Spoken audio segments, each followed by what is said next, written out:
Hi there, everyone. I get to talk about a topic that's kind of fun to talk about now. We're going to move into talking about the executive branch, or the president and the vice president. And here I have a lovely picture of most of the former presidents. We're about to add one to this list. Of course, some of them have passed away, unfortunately. George H.W. Bush is now dead, and believe it or not, Jimmy Carter's still going strong. Technically the latest. He was president in the late 70s. But still, great picture of them all together, reminding us about the integrity and the camaraderie and the teamwork it takes to be president of the United States. That all these gentlemen of differing parties and differing views can get together and cooperate. It's beautiful.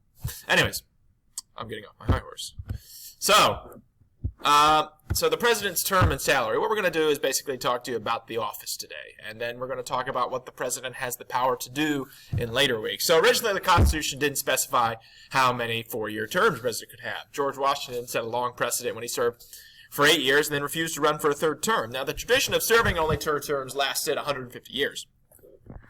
Then in 1940, on the eve of World War II, and again in 1944, during the war, Franklin D. Roosevelt broke the tradition, running for 3rd and 4th term. Now, reaction to Roosevelt's 4 terms in office and concern over too much executive power eventually led to the passage of the 22nd Amendment in 1951. It confirmed that the president would be limited to 2 terms. It also allowed a vice president, who takes over in the middle of a presidency and serves no more than 2 years to run for 2 terms. There are lots of salary benefits. The president actually makes $400,000 a year. And he also technically has $50,000 for general expenses.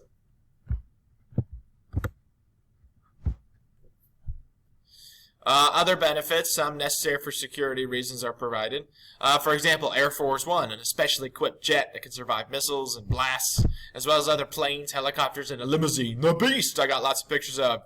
Can survive even a rocket blast, and you can see how thick the door is in the glass. There are so many top secret modifications to the Beast, I hardly know any of them. The president also receives free medical and dental health care. They live in the White House, a 132-room mansion with a swimming pool, bowling alley, private movie theater, and tennis courts. Here you see the bowling alley, installed by Dwight D. Eisenhower because he loved to bowl. And the movie theater was, I think, actually installed by, I feel like I'm wrong all of a sudden, but I'm pretty sure it was installed by FDR.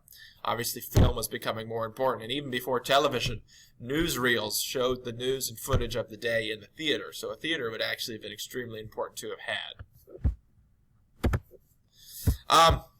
When the president retires, they receive a lifetime pension of $148,800 per year. Don't know how they settled on that much. When he dies, their spouses receive a pension of $20,000 a year, forever. So what do you think some of the qualifications for being president are? So the Constitution basically sets a few qualities. Many Americans over the age of 35 meet the constitutional requirements because there aren't that many. According to Article 2, Section 1, the Constitution defines the formal requirements for the presidency as being the president must be a natural-born citizen of the U.S., at least 35 years of age, and a resident of the United States for at least 14 years. Many other qualities are necessary for a person to have a real chance of becoming president. Experience in government is an unwritten but important qualification, and I think after our last president, we now know that we shouldn't elect reality TV stars to be president of the United States. But basically, you want experience. Oftentimes, governors and senators probably make the best presidents. Political careers give people the opportunity to make important alliances necessary to get nominated as well. So, by being a politician, you make the connections necessary in the world of politics to run for president. Running for president demands a large amount of money, more so than ever before, and even more ridiculous, more so than when I first made this PowerPoint. Believe it or not, in the 2008 campaign, a total of $150 million was spent, which was a record. And then that record was broken in 2012 and over $1 billion spent.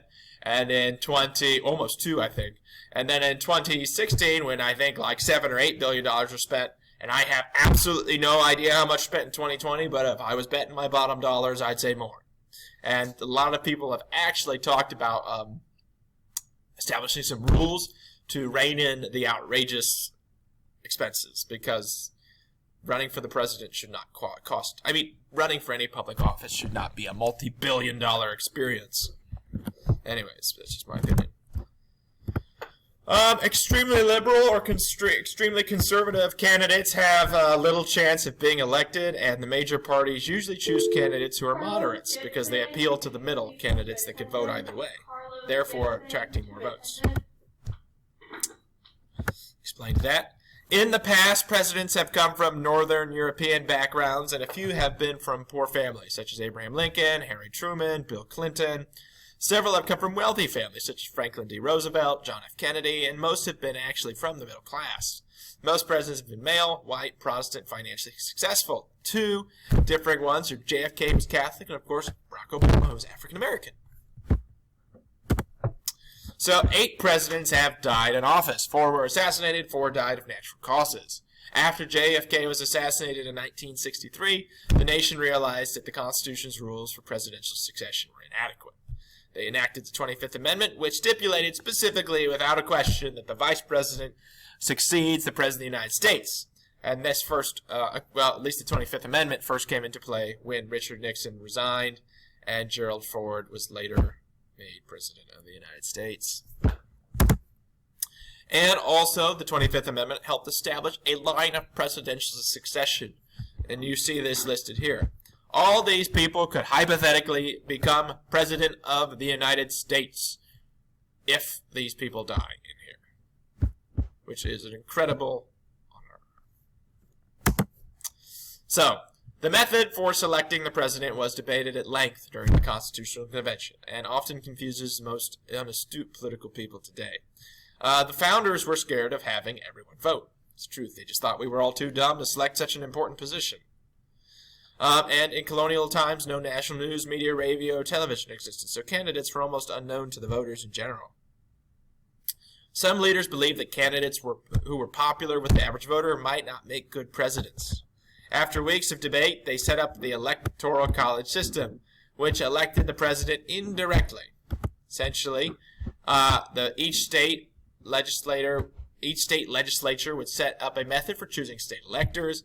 At election time, the electors chosen by their state would meet and cast their ballot for the president. Whatever president receives the most amount of electoral votes wins. If there is a tie in the Electoral College, the House of Representatives will then meet and choose the president of the United States. Voila. So, the impact of political parties. By 1800, 2 national parties had formed, the Federalists and the Democratic Republicans. Each party nominated its own candidates for president and vice president. The parties also nominated electors in every state. It was understood that if chosen, these electors would vote for their party's candidates.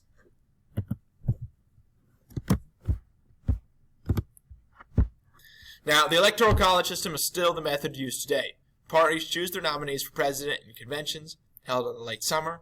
Voters cast their ballots for president every 4 years on Tuesday after the first Monday in November. Very confusing wording. While the candidates' names are printed on the ballot, it's important to know that the voters are voting for the individual candidate, but not just the individual candidate, but also their electors. The Electoral College system today concludes 538 members, a number determined by the total number of the House and Senate members plus 3 for the District of Columbia. The candidate needs at least 270 electoral votes to win the presidency. In almost all states except for Maine and Nebraska, it's winner take all. So if a candidate wins the state of Texas by 1 vote, he receives all of Texas's 34 Electoral College votes. Now, the Electoral College system works well in most elections. However, the calls for reform is growing louder, especially after closely contested elections. Critics point to 3 major weaknesses in the system. In all but 2 states, Maine and Nebraska, if a candidate wins the majority of the popular vote, the person receives all the state's electoral votes. Critics argue that this system is unfair to those who voted for a losing candidate. For example, more than 2 million Texans voted for Bill Clinton, but he did not receive any of Texas's electoral votes. Now, in a winner-take-all system, it is possible to narrowly win the popular vote, but actually you lose the Electoral College, which has happened in the 200-plus year history of our nation really only 5 times, so it's actually quite rare. It happened 3 times in the 1800s, it never happened once in the 1900s, and has actually happened twice in the 21st century.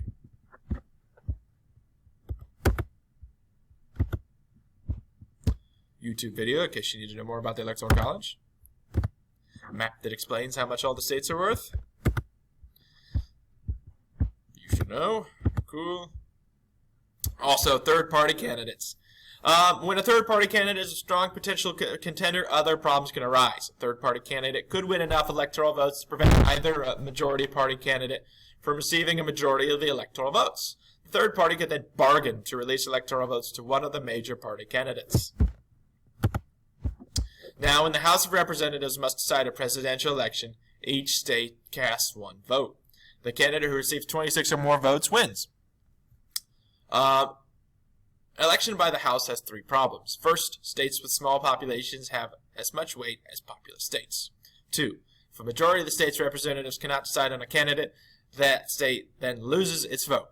3, if some House members favor a strong third-party candidate, it would be difficult for any candidate to get 26 votes. People criticize the Electoral College when problems arise. Many changes to the system have been proposed.